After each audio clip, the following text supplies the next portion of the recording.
الله ربنا هو الإله له من الأسماء ما اصطفاه الواحد الحي كذا المليك. فرمایا میں اللہ کو یہ بطور قرضہ دیتا ہوں. نبی اکرم صلی اللہ علیہ وسلم فرمایا بخن ذاک مال رابح، اے ابو دہدا کما گئے ہو، یہ تمہارا سودا بہت ہی زبردست رہا. کہاں؟ دنیا کما گئے ہو، آخرت بھی کما گئے ہو.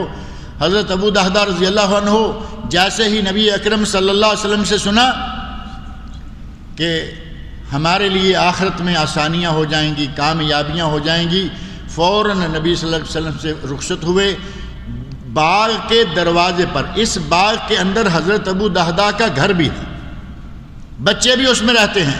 آپ اندازہ کریں مکان بھی وہی، بلکہ یوں کہنا چاہیے کہ آج کل فارم ہاؤس کا بڑا رواج ہے، اور آج کل بڑے بڑے لوگ فارم ہاؤس میں قید بھی ہیں. یہ بھی آپ کے علم میں ہوگا.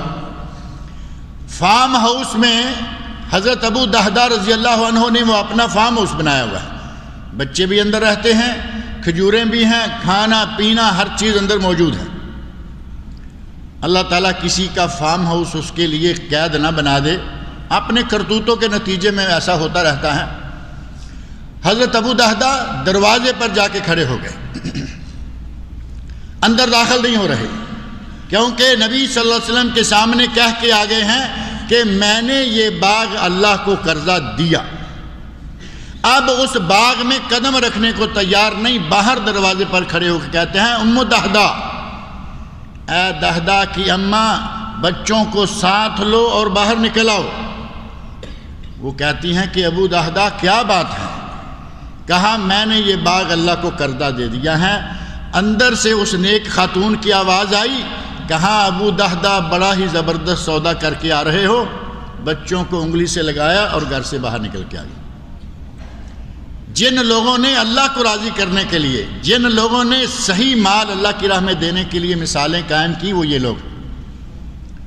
ہمارے یہاں ہماری کوشش رہتی ہے کہ کوئی ایسا ویسا مال نہ ہاتھ سے نکل جائے جو ہمارے کام آنے والا ہے، کل پرسوں ہماری اولاد کے کام آنے والا.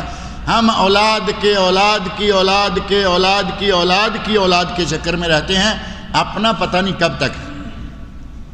ہم 100 برس کا سامان کر کے بیٹھے رہتے ہیں. صحابہ کرام رضی اللہ عنہم جن کے بارے میں اللہ نے فرمایا کہ میں ان سے راضی ہو گیا، ان لوگوں کے کام یہ تھے. ان لوگوں نے اپنی دولت کی پرواہ نہیں کی، اپنی اولاد کی پرواہ نہیں کی، اپنی جان کی پرواہ نہیں کی. اسلام کی خاطر، نبی اسلام کی خاطر ہر چیز کو لٹا دیا. یہی وجہ ہے کہ اللہ رب العزت نے خوش ہو کر ان کے بارے میں فرمایا رضی اللہ عنہم ورضوا عنہ. ایک قوم آ گئی، قوم کے لوگ بڑے فقیر ہیں. جیسے شہر میں باہر دیہات سے کوئی آ جائے، ایک خاندان اٹھ کے آ جائے، غریبوں کا، فقیروں کا، مسکینوں کا. مسجد نبوی میں اورنیین کی قوم آئی. ان پر فقر کا یہ عالم ہے کہ سلا ہوا کپڑا نہیں ہے، ایک کپڑے کا پیس ہے، اس کو دوہرا کر کے درمیان سے تھوڑا سا سر کے اوپر گرانے کے لیے راستہ بنایا ہوا ہے اور کپڑا نیچے گرایا ہوا ہے. ان کے پاس یہی شلوار ہے، یہی قمیض ہے، یہی سارا کچھ. کیونکہ کپڑے کی کمی کی وجہ سے اتنا کپڑا نہیں کہ اس کے بازو بن سکیں، اتنا کپڑا نہیں کہ شلوار کے لیے الگ بن سکے. 2 پیس کو ڈبل کیا، درمیان سے تھوڑا سا گلا کاٹا اور نیچے پہن دیا.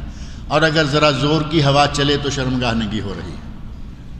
نبی اکرم صلی اللہ علیہ وسلم نے لوگوں کو مسجد میں دیکھا، آپ انتہائی غمگین ہوئے، آپ انتہائی پریشان ہو گئے کہ میرے صحابہ کرام میں ایسے لوگ بھی موجود ہیں اتنے فقر و فاقہ میں مبتلا ہیں.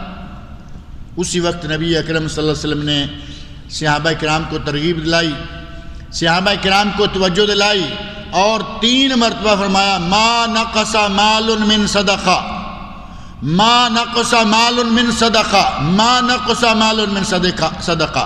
اے لوگو صدقہ دینے سے مال کم نہیں ہوتا.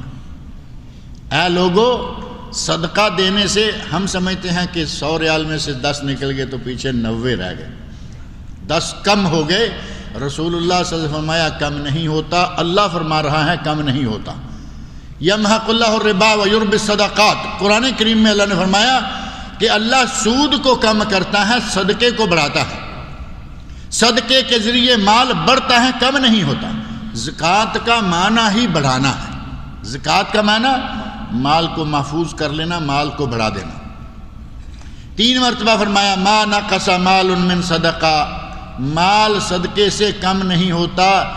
لوگوں یہ قوم آپ کے سامنے ہے، یہ لوگ آپ کے سامنے ہیں، محتاج ہیں، ضرورت مند ہیں، اللہ کی راہ میں صدقہ کرو۔ لوگوں نے دل کھول کر صدقہ کیا، جتنا جتنا کسی کے پاس تھا اٹھائے چلے آ رہے ہیں۔ ایک صحابی کے گھر میں سونا ہے، دونوں ہاتھوں میں ایسے رکھا ہوا ہے، سب سے پہلے لا کر نبی صلی اللہ علیہ وسلم کی خدمت میں رکھا کہ یا رسول اللہ یہ ان لوگوں کے لیے ہے۔ آپ اندازہ کریں آج کبھی ایسا نظر آتا ہے کہ آدمی پورا سونا گھر سے اٹھائے، گھر سے تو خاتون ہی ہمارے کپڑے پھاڑ دے گی کہ میرا سونا لے کے جا رہے۔ خواتین کو اللہ تعالیٰ ہدایت دے، اس وقت کی خواتین بھی ایسی تھی، اپنے شوہر کی جھولی میں سارا زیور ڈال دیا، کہا جاؤ جا کے اللہ کی راہ میں دے دو۔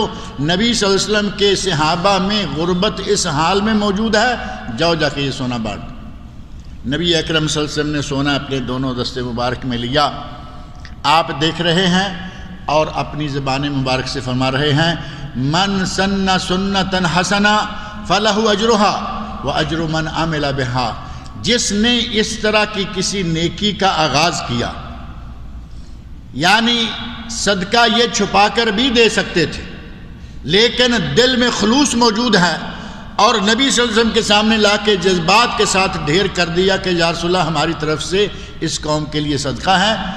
فرمایا کہ تجھے تیرے صدقے کا ثواب ملے گا، اب تجھے دیکھ کر جتنے لوگ جتنا صدقہ دیں گے تجھے ان سب کا بھی ثواب ملے گا۔ اگر نیت نیک ہو، دل میں خلوص ہو، اللہ کی خاطر اخلاص ہو تو جتنا بھی آپ کھول کے دیں گے کوئی حرج نہیں، لیکن نیت میں فطور نہیں آنا چاہیے۔ مجھے دیکھ کر لوگ دیں گے اس غریب کا کام بن جائے گا، اچھی نیت ہے، لیکن مجھے دیکھ کے لوگ کہیں گے کہ کیا بات ہے، کیا بات ہے، دیکھو کٹھا 1000 ریال 50,000 ریال، اتنا پیسہ اللہ کی راہ میں یہ صاحب دے۔ اگر یہ نیت آ گئی تو سارے کا سارا برباد ہو گیا، کیونکہ نیت صاف تو بیڑا پار۔ اور انسان اگر کہے کہ میں بس مجھے مال بہت ہو گیا، میرے پاس بہت مال ہے، یہ تو کبھی ہوا نہیں۔ انسان کا پیٹ دولت سے تو کبھی بھرے گا نہیں۔ نبی صلی اللہ علیہ وسلم کی حدیث موجود ہے کہ بنی آدم کا پیٹ، دنیا کا پورا مال بنی آدم کے پیٹ کو نہیں بھر سکتا۔ بنی آدم کے پیٹ کو کیا چیز بھرے گی؟ قبر کی مٹی۔ بنی آدم کا پیٹ قبر میں جا کر جب گل جائے گا، وہاں مٹی پڑ جائے گی، تب جا کے یہ پیٹ بھرا جائے گا، دولت سے نہیں بھرتا۔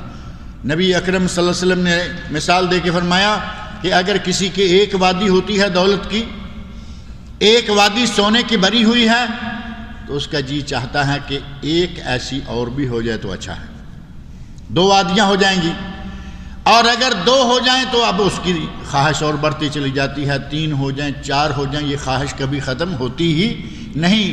اور بندہ کہتا ہے مالی مالی مالی مالی۔ نبی اکرم صلی اللہ علیہ وسلم ارشاد فرماتے ہیں العبد یقول مالی مالی وما لہ من مالہ الا 3۔ بندہ کہتا ہے میرا مال میرا مال میرا مال، جبکہ اس کا مال 3 قسموں میں سے خالی نہیں ہے۔ یا اس کا مال وہ ہے ما اکلا فافنا، جو اس نے کھا لیا اور فنا کر دیا، پیٹ میں چلا گیا، اس کا مال ہو گیا۔ وما لبس فابلا، جو اس نے پہن لیا اور پرانا کر کے پھینک دیا، وہ بھی اسی کا ہو گیا کیونکہ اس نے استعمال کر لیا۔ اور تیسرا مال اس کا وہ ہے جو ما اعطا فاقنا، جو اللہ کی راہ میں دے لیا اور آخرت کے لیے محفوظ کر لیا۔ اصل مال اس کا یہی ہے جو اس نے اللہ کی راہ میں دیا اور اسے اپنے لیے محفوظ کر لیا، کیونکہ دنیا میں باقی جو مال پیچھے بچے گا وہ کن کا ہے؟ وارثوں کا۔ نبی اکرم صلی اللہ علیہ وسلم ارشاد فرماتے ہیں تم میں سے کون ایسا شخص ہے ایکم مال وارثہ احب الیہ من مالہ، تم میں سے کون ہے جس کے یہاں وارثوں کا مال زیادہ پسند ہے اپنے مال سے؟ کوئی ایسا ہے جس کے پاس وارثوں کا مال، جس کے نزدیک وارثوں کا مال زیادہ پسندیدہ ہو؟ صحابہ کرام کہتے ہیں یا رسول اللہ ایسا کون ہوگا؟ اپنا مال پسند ہوتا ہے، وارثوں کے پاس کیا ہوگا، ہمیں اسے کیا؟ تو نبی اکرم صلی اللہ علیہ وسلم نے ارشاد فرمایا کہ تمہارا مال وہ ہے جو تم نے اپنے ہاتھوں سے خرچ کر لیا اور جو بچ گیا وہ وارثوں کا ہے۔ تو گویا جو مال ہم چھوڑ کے جائیں گے، بینک بیلنس، دکانیں، مکان، یہ وہ پلاٹ، وہ سارے کے سارے وارثوں کے ہوں گے، وہ ہمارا مال نہیں ہوگا۔ ہمارا مال وہ ہے جو ہم اللہ کی راہ میں دے لیتے ہیں، اللہ کی راہ میں خرچ کر لے تو وہ ہمارے نامہ اعمال میں محفوظ ہو جائے گا، قیامت کے دن ہمیں وہ مال کام دے گا۔ اور اللہ کی راہ میں مال کا خرچ کرنا، اس میں شفا بھی ہے۔ کون آدمی ہے جو نہیں چاہے گا کہ وہ تندرست رہے، شفا یاب رہے، ہر وقت وہ صحت مند رہے؟ نبی اکرم صلی اللہ علیہ وسلم کی حدیث ہے داؤ مرضاکم بالصدقہ، اپنے مریضوں، اپنے بیماروں کی دوا کرو، کس سے؟ بالصدقہ، صدقہ کر کے۔ اس حدیث میں کچھ اور الفاظ بھی ہیں جن میں ہے وَحَسِّنُوا أَمْوَالَكُمْ بِالزَّكَاةِ۔